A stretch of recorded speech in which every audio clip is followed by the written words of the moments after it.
video, social science subject. So today we are talk about natural resources. So let's get started. Human needs can be satisfied partially or completely through resources. There are thousands of elements in the nature, but we cannot call all of them resources. These elements can be called resources only when these are utilized by man through his spatial knowledge and experience. Humans हैं तो वो क्या है, dependent है किसके ऊपर, nature के ऊपर. नेचर में से जितने भी एलिमेंट्स मिलते हैं वो सब के ऊपर डिपेंडेंट है. पर नेचर में से तो बहुत सारे एलिमेंट्स मिलते हैं, तो वो जितने भी एलिमेंट्स मिलते हैं क्या हम सबको रिसोर्सेज कह पाते हैं? नहीं, सबको हम रिसोर्सेज नहीं कहते.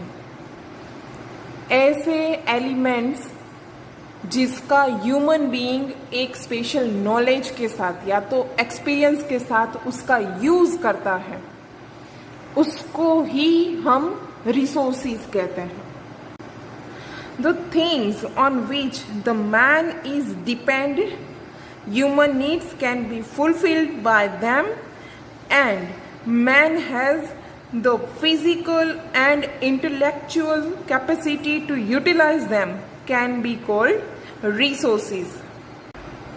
Humans being जो चीज़ों के ऊपर डिपेंडेंट होते हैं, अपनी फिजिकल कैपेसिटी और अपना पावर ऑफ माइंड, वो दोनों का यूज़ करके जो थिंग्स बनाते हैं, जिसका यूज़ करते हैं, उसको क्या कहते हैं? नेचुरल रिसोर्सेज कहते हैं.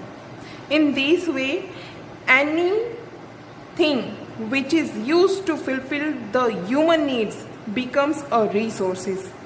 मतलब तो ऐसी चीज़ें जो ह्यूमन्स बीइंग उसका यूज़ कर सके तो वो क्या बन जाता है? वो थिंग्स एक रिसोर्स बन जाता है. इन Asian times man did not know about the minerals buried within the land, so these were not the resources at the time, but today these are extremely useful due to the utility and the developed techniques of mining. पहले के time में जब इंसान को minerals के बारे में नहीं पता था, मतलब कि जो लैंड के अंदर इतने मिनरल, ये मिनरल कहाँ से आए लैंड के अंदर? कोई डालने गया था? नहीं. जब भी अर्थ का फॉर्मेशन हो रहा था तभी बहुत सारे अदर पार्टिकल्स थे जो अर्थ पे आके टकराए. बाद में क्या हुआ कि डायनासोर्स थे, वो सबका खात्मा हो गया, तो वो डायनासोर कहाँ गए? तो वो लैंड के अंदर मिक्स आउट हो गए. ऐसे बहुत सारे एनिमल्स थे कि जो आए और गए.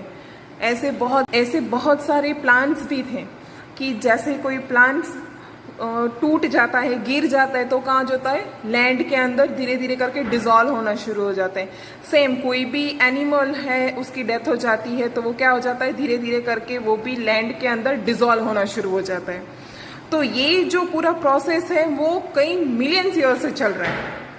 तो वो चीज़ क्या हो गई? अभी मिनरल्स में कन्वर्ट हो गई है. एशियन टाइम्स में ये चीज़ों के बारे में किसी को पता नहीं था, इसके लिए इसको रिसोर्सेज नहीं कहा गया. But nowadays we are having more techniques. तो वो टेक्निक की वजह से क्या होता है? माइनिंग होना शुरू हुआ है.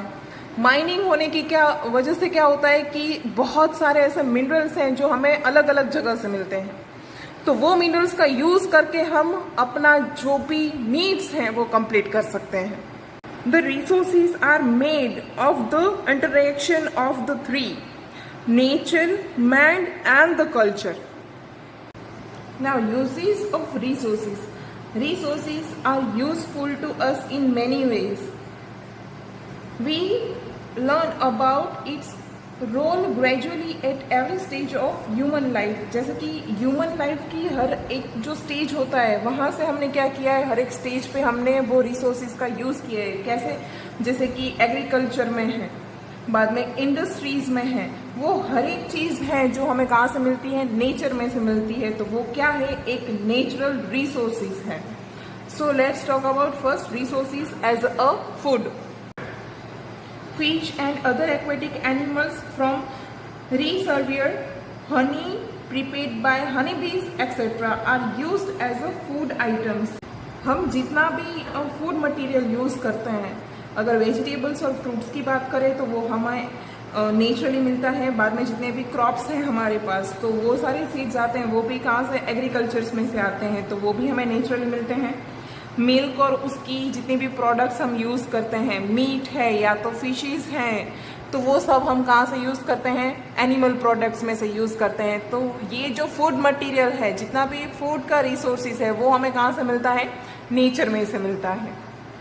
Now resources as a source of raw materials. See, हमें जितनी भी चीज़ें मिलती है वो आती कहाँ से हैं, जो कि हम इंडस्ट्रियल यूजेस में करते हैं, वो आती हैं फॉरेस्ट एरिया में से। Various goods obtain from forest, agro products जितनी भी हैं वो भी हमें कहाँ से मिलती हैं, फॉरेस्ट में से मिलती है। वूल भी है, hides and meat available from animals, minerals, ores etcetera from the raw material of many industries के जितने भी एनिमल्स हैं जो कि फॉरेस्ट रीजन में रहते हैं, तो वो भी हमारे लिए क्या है, एक रिसोर्सेज है। Now energy resources, we use coal, petroleum, natural gases etcetera as fuel in industries as well as an domestic fuel.